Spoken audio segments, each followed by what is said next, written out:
I'm motivated by fear. Fear of fear.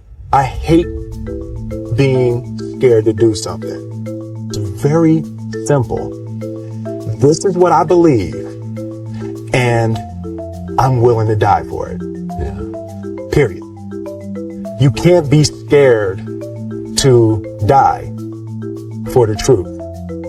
The truth is the only thing that's ever going to be constant. And you can't fear what might happen to you if you were to tell the truth. Because what happens to you if you don't tell the truth is worse than telling the truth will ever be. The first step before anybody else in the world believes it is you have to believe it. There's no reason to have a plan B because it distracts from plan A. And I think psychologically, the advantage that gives me over a lot of people that I have been in competition with in different situations is it's difficult to take the first step when you look how big the task is. The task is never huge to me. It's always one brick. I believe, and I learned very young, that you don't try to build a wall. You don't set out to build a wall. You don't say, I'm going to build the biggest, baddest, greatest wall that's ever been built. You don't start there. You say, I'm going to lay this brick as perfectly as a brick can be laid. There will not be one brick on the face of the earth that's going to be laid better than this brick that I'm going to lay in this next 10 minutes. And you do that every single day. And soon you have a wall. You have a wall. I've never really viewed myself as particularly talented. Where I excel is ridiculous, sickening work ethic. You know, while the other guy's sleeping, I'm working. While the other guy's eating, I'm working. The separation of talent and skill is one of the greatest misunderstood concepts for people who are trying to excel, who have dreams, that want to do things. Talent you have naturally. Skill is only developed by hours and hours and hours of beating on your craft. I always knew that I could work hard enough. There wasn't an issue with discipline, or there wasn't an issue with the ability to sacrifice or the willingness to sacrifice. There's no easy way around it. No matter how talented you are, your talent is going to fail you if you're not skilled. You know, if you don't study, if you don't work really hard and dedicate yourself to being better every single day.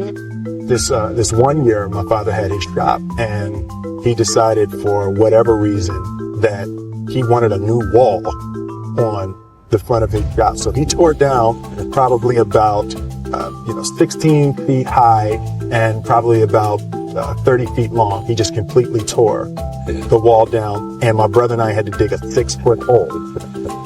We were for the foundation. We would mix in the concrete by hand. A year and a half.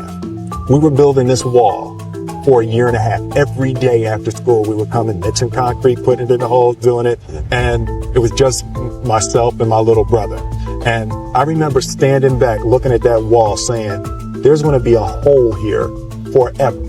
A year and a half later, we laid the final brick. And my father stood back with my brother and I know he planned this. He says he didn't, but I know he had been planning this and writing this for the past 2 years. But we stood back, we looked at the wall, and he looked at me and my brother and said, don't y'all never tell me that you can't do something, and walked into the shop. As a child, my parents always told me you could be whatever you want to be. You could do whatever you want to do. And you know, that office, that position, the highest office on the face of the earth, it was something I heard my parents saying it, but I didn't totally believe it. Yet I went out in the world and I carried myself and I held my head high and I stood there and I looked people in their eyes and I talked to people as if I was deserving of everything that this planet has to offer. I really want to say to children out there and to people who are watching, Confucius said one time, he who says he can and he who says he can't are both usually right. Having the opportunity to study greatness. And anytime you have that opportunity, there are certain intricacies that will make clear who you are. It becomes that much more clear who you are. The definition of who I am is very clear to me, and it also redefines who I want to be. In that I know for a fact that I'm stronger than I thought I was. You know, you can't help but ask yourself the question, what would I do if I was in Muhammad Ali's shoes? I'm not the best at anything. You know what I mean? Eddie Murphy is funnier than I'll ever be. Denzel is more powerful than I'll ever be. I think that my strength is I can do, because what happens to you if you don't tell the truth, you know, is worse than a little bit of everything. Telling the truth, and that's what I concentrate on to be the first step before psychologically. The advantage that gives me over a lot of people that connecting have been with people and ideas, and you know, difficult to take the first step when you look. I have a mission statement. So every year for probably the past 10 years, I've worked out a mission statement for myself. And for the last few years, the mission statement has stayed the same. And it's been improved lives.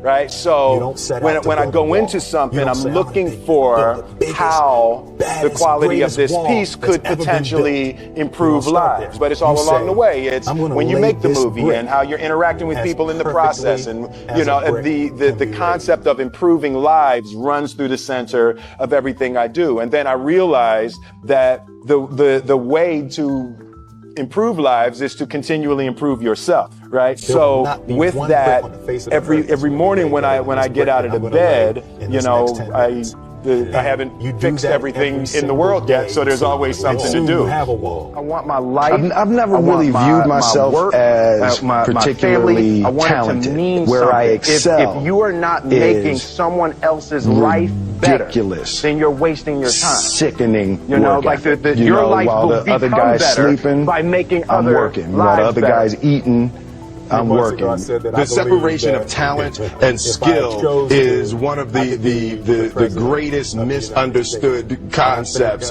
for people who are trying to excel, who have dreams that want to do things. Talent you have naturally. Skill is only developed by hours and hours and hours of beating on your craft. Quality that all successful always knew that have to have. I could work hard to believe that there wasn't an issue with discipline, or there wasn't an issue with the ability to sacrifice, or the willingness to sacrifice. There's no easy way around it. No matter how talented you are, your talent. Truly tried to communicate in the interpretation of Ali is the complex simplicity of greatness, and how greatness is not this wonderful, esoteric, elusive, God-like feature that only the special among us will ever taste. You know, it's something that truly exists in all of us. Loss is bound to joy. Like pain and suffering are bound to joy. The being able to survive something is actually a big part of being able to find that next wave of joy. You appreciate smaller things. I hated being scared, you know, that I didn't want to even take the meeting. I hated. I just hated that being scared to do something. And I think what developed in my early days was the attitude that I started attacking things that I was scared of.